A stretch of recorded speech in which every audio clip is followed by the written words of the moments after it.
Guten Tag. Dimetrodon, the weird little goober from the Permian. Dimetrodon was a non-therapsid synapsid from the early Permian period, 295 to 272 million years ago.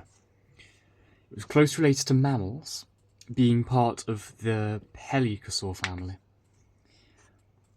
13 species are known from the Dimetrodon family, ranging from 1.7 to 4.6 meters, that's 6 to 15 feet in length.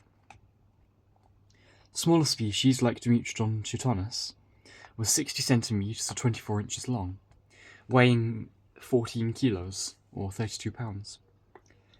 The largest species of Dimetrodon is called Tyrannosaurus.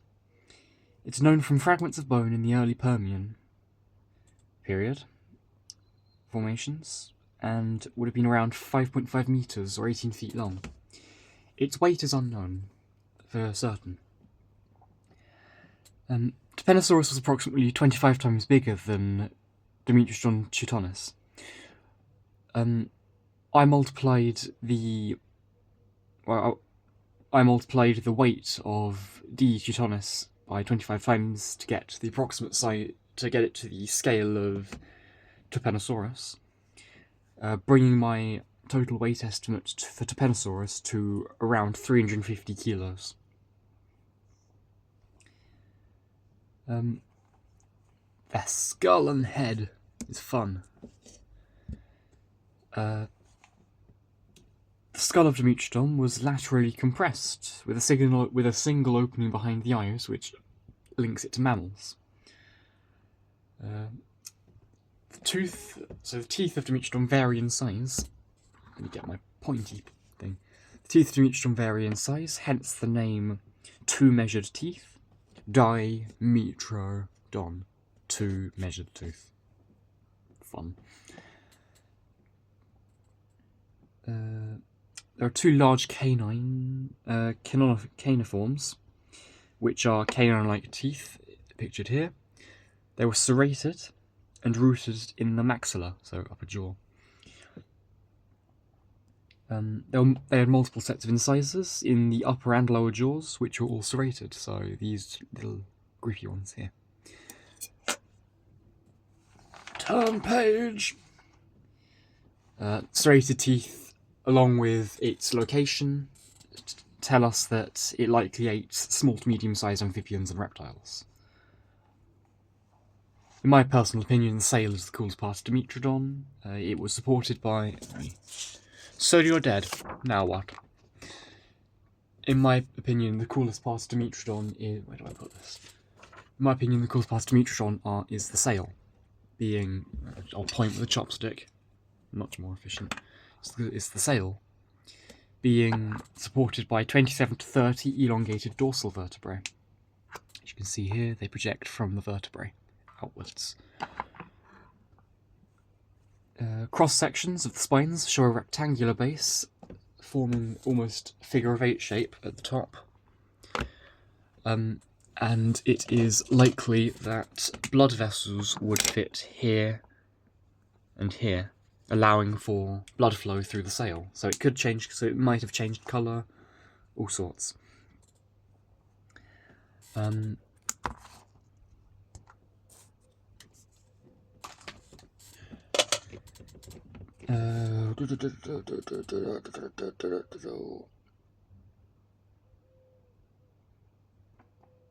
I've lost my spot. This is peak professionalism here.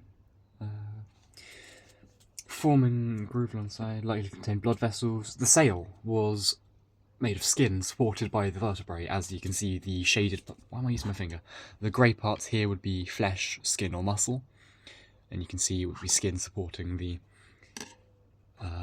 sail. What was the sail used? No, that's the next section. No, that is the right section. So, there are different theories for what the sail was used for. And they include thermoregulation, sexual selection, and sexual dimorphism. I am going to start with thermoregulation. A 1973 study showed that a 400 kilogram Dimetrodon species would have taken 1.5 hours, so 90 minutes, for its internal body temperature to rise from 26 degrees Celsius to 32 degrees Celsius. And after they added the sail, the time was reduced significantly. I couldn't find what it was reduced to. From what I've gathered, I think it was reduced to maybe an hour. I'm not sure. But a large sail would have certainly helped gathering more heat with a large surface area. Also to help dissipate it if it was too hot. Hence, that's where the blood vessels come in, pictured in blue.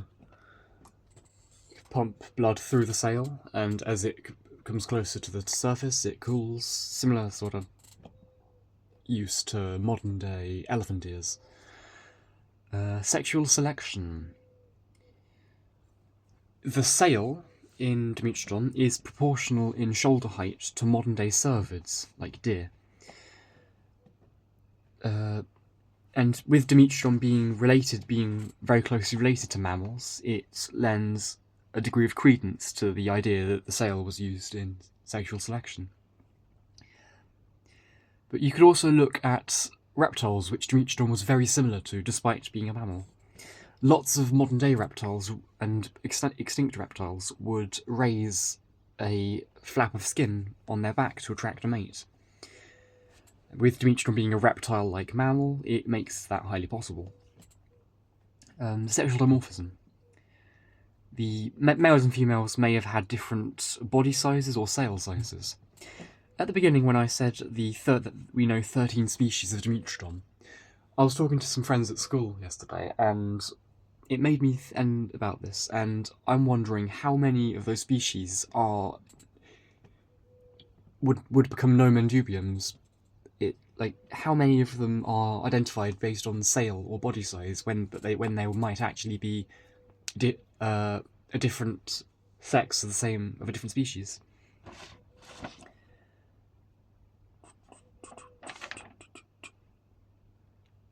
The tail of Dimetrodon was made up of 47 to 50 vertebrae, with Dimetrodon limbatus possessing 40 tail vertebrae. The shortest tail of any Dimetrodon species, in terms of body ratio, belonged to Dimetrodon grandis, which had... I can't remember how many, it's not in my notes. That's an oversight on my part.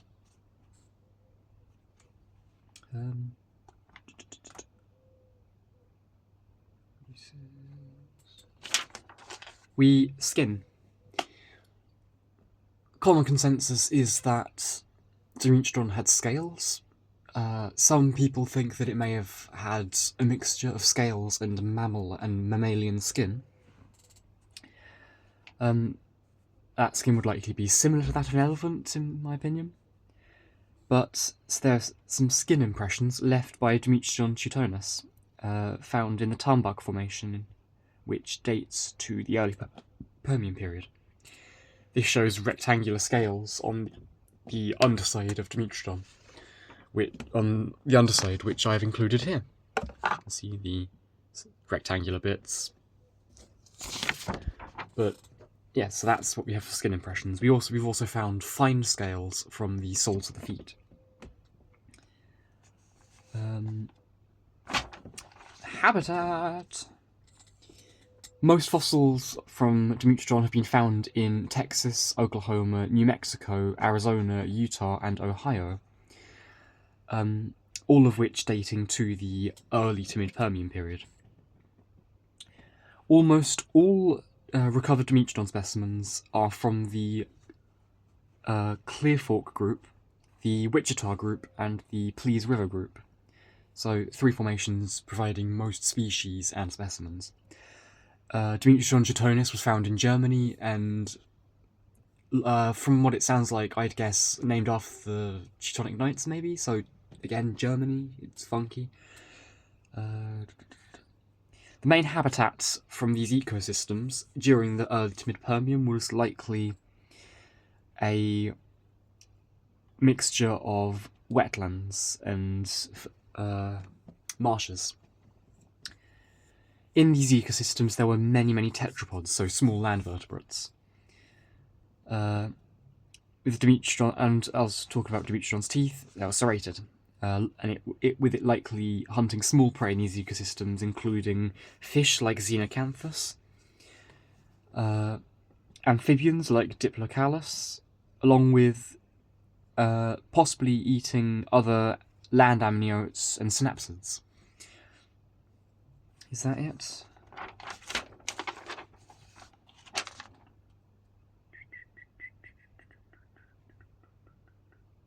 Yeah, I think that is it. So now that I've ranted to you about the physiology of Dimetrodon, I'd like to share a specimen with you that I have. So what I have is a segment. Oh, I need to show it, don't I?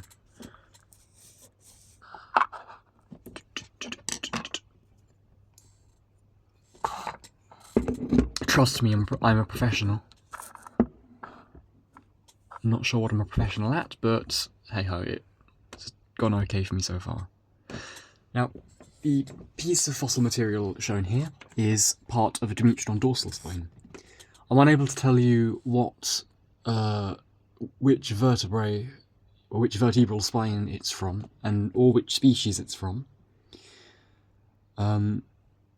Which I'm quite sad about, because it was just found in formation and it's too small to really identify anything from. And let's bring it to 1x. Yeah, that's nicer. Yeah, it's from one of these spines along here. It is a very nice little segment of bone. And you can see some of the grooves, you can see the pores of the bone. And yeah, I can confirm it does indeed stick to the tongue, much like bone, which makes me very happy. I didn't get scammed. And I've got a fun little story about this, which I personally think is an achievement. When I got this the other day, which is the reason I wanted to do a video on Dimetrodon, I was sort of like, it cost £3, and I gave 2 £1 coins and 2 50p coins. And the gentleman at the shop gave me back one of the 50p coins. This happens a lot when I'm there, because I spend so much money on fossils that I get a slight discount, either out of pity or good faith. I'm struggling to tell. That's pretty much it. Okay, bye!